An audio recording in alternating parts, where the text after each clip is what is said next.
wabarakatuh. Shalom. Perkenalkan, nama saya Hasian Dionysius Mardongan Dumban Tobing. Di sini, kelompok kami akan membahas mengenai asas legalitas.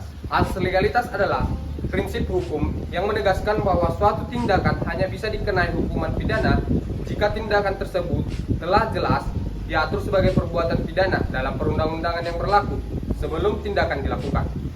Nah, di hukum pidana, jika didasarkan pada ketentuan undang-undang yang telah ada, jika ada perubahan hukum setelah tindakan dilakukan, terdakwa akan diuntungkan dengan penerapan ketentuan yang paling menguntungkannya.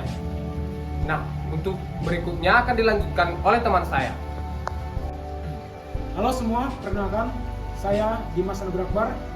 Setelah ini saya akan melanjutkan penjelasan tentang tujuan dan prinsip dari asas legalitas dalam hukum pidana. Yang pertama adalah tujuan dari asas legalitas dalam hukum pidana. Asas legalitas memiliki tujuan pokok dalam sistem hukum. Yang pertama adalah untuk melindungi hak asasi dalam individu. Asas legalitas menjamin pemerintah tidak menyalahgunakan kekuasaan dan melindungi hak-hak dasar individu dari penindasan. Yang kedua adalah menegakkan keadilan, mengedepankan sistem hukum yang adil di mana semua orang diperlakukan sama di mata hukum tanpa adanya diskriminasi. Yang ketiga, memberikan kepastian hukum, mengatur batasan tindakan yang diperbolehkan dan dilarang sehingga individu dan masyarakat tahu apa yang diharapkan dari mereka.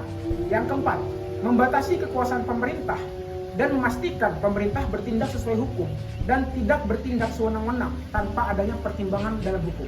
Yang kelima, membangun kepercayaan masyarakat, menumbuhkan keyakinan masyarakat terhadap sistem hukum dengan konsistensi dan keadilan dalam penerapan undang-undangnya. Lalu yang berikutnya adalah prinsip terkait asas legalitas dalam hukum pidana. Yang pertama, ada prinsip lex scripta. Lex scripta berarti adalah hukum pidana harus tertulis. Setiap orang hanya dapat dituntut pidana karena perbuatannya apabila terlebih dulu terdapat rumusan peraturan perundang-undangan yang menyatakan perbuatan demikian sebagai tindak pidana. Yang kedua adalah lex temporis delicti. Hukum pidana hanya berlaku ke depan atau secara prospektif dan tidak berlaku surut secara retroaktif. Artinya, seseorang tidak dapat dihukum atas perbuatan yang dilakukan sebelum adanya aturan pidana yang mengatur perbuatan tersebut. Lalu yang terakhir adalah larangan analogi. Penggunaan analogi dalam pidana tidak diperbolehkan.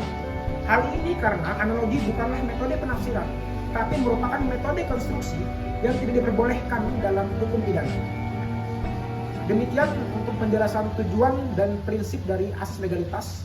Berikutnya teman saya akan melanjutkan tentang penjelasan contoh penerapan dalam kasus asas legalitas. Saya Muhammad Azhar Al-Fatah. Saya ingin melanjutkan penjelasan teman saya tadi. Contoh penerapan asas legalitas yaitu satu, hukum pidana. Tindakan dianggap kejahatan jika diatur dalam undang-undang pidana. Contohnya, hukuman pidana hanya berlaku jika melanggar undang-undang yang berlaku. Yang kedua, hukum administrasi negara. Tindakan pemerintah harus berdasarkan dasar hukum yang jelas. Contohnya, kebijakan pemerintah harus sesuai dengan undang-undang yang ada.